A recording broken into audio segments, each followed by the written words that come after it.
Now we've got a real treat. Our next speaker is an activist, an author, a journalist, a comedian, a hugely committed artist, committed to issues like our freedom to protest, exposing the arms trade. Please will you give a massive Hyde Park welcome to Mark Thomas. Thank you very much. Thank you very much. It's brilliant to be here. And I want to say thank you. It's lovely to be introduced by Tony Robinson. What you can't see is that Tony has actually got a time team dig going on under the stage. And we're looking for a Labour Party socialist policy. We're here because we want to say our job is to set out to kill neoliberal capitalism. That's our task. And if anyone thinks the situation we're in is going to get any better by just hunkering down and hoping it'll blow over, you come and see me, because I've got some shares in Enron I still want to sell. We're going to have to get out and fight. We know we're in the crap. We know you know you're in the crap when Iceland the company is worth more than Iceland the country. You know we're in the crap. You know you're in the crap. I was in Hackney the other day and Primark has a sale. They had stuff on at half price, which is against the laws of physics. We are facing a huge struggle. We are going to face things getting worse. We're going to face redundancies and increasing poverty. We're going to face bankruptcy and a reformed Spandau Ballet. We got a lot of hard work. But we're here because we have a unique moment. We have a chance to see laissez-faire capitalism as it struggles on its knees. We've got a chance to get in there and kill it, and kill it dead. This is a struggle for democracy over capitalism, and we haven't got an option. We've got to win.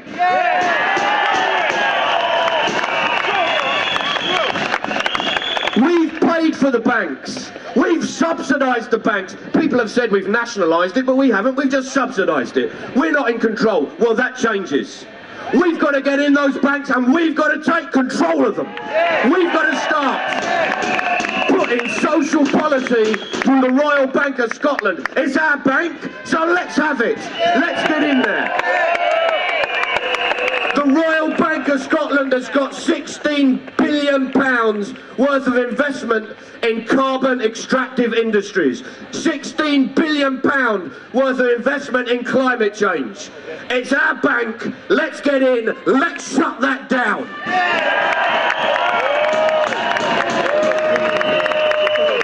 The European Union said the Royal Bank of Scotland has the accounts for arms dealers who are arming Mugabe. It's our bank.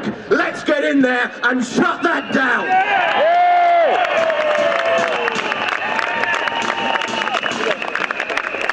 The Royal Bank of Scotland operates a series of offshore tax havens and companies.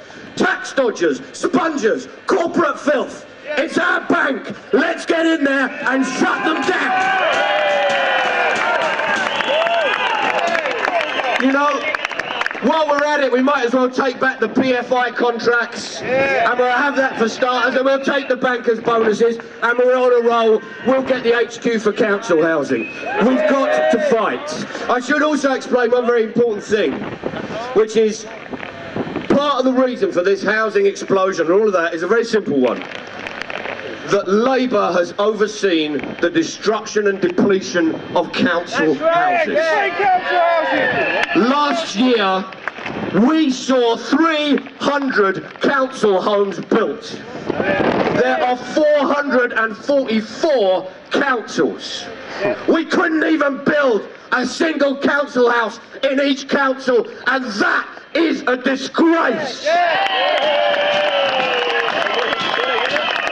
It seems to me that Labour ministers don't care about state money going for housing unless it's Jackie Smith claiming her expenses. We have to remember that while we're bashing bankers, let me tell you, Gordon Brown loves Fred Goodwin. To wake up each morning and know that the man who is most hated in this country is Fred Goodwin, and Gordon Brown only gets the silver medal. Gordon Brown, his light regulatory touch has been the cause of this crisis. Gordon Brown is a free marketeer. Gordon Brown had Margaret Thatcher into number 10 and he gave her tea. If you get Margaret Thatcher in a room, you put a stake in her heart and put her under the patio.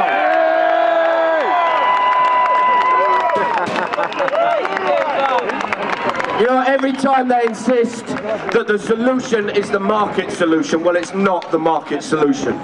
Every time they blame working people and the poor, they spend millions chasing people who have the audacity to work and actually claim dole, when they ignore the billions of pounds that leave our country each year in corporate tax dodging and sponging.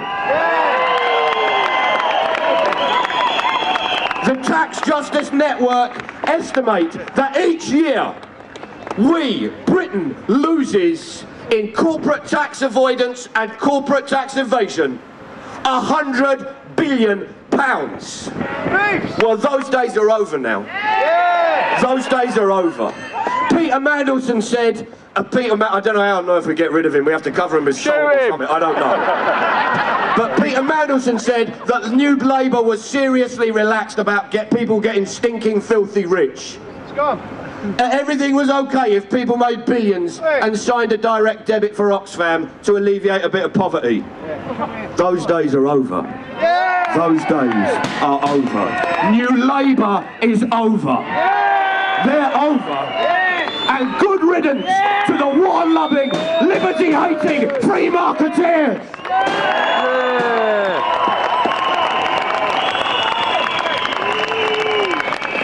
We've got a very simple message here, which is this. When people say, what's the alternative? We are. We are the alternative. We have to build a movement that will fight and fight and fight and fight for decades to win, to reclaim democracy, to reclaim our lives from capitalism. That is our task. That is the job that we start today, to fight and kill neoliberal capitalism. Thanks very much for coming along, folks. Oh, and if there are any police who are around over the week in the city, just remember it was Jackie Smith who cut your pay. Thanks a lot.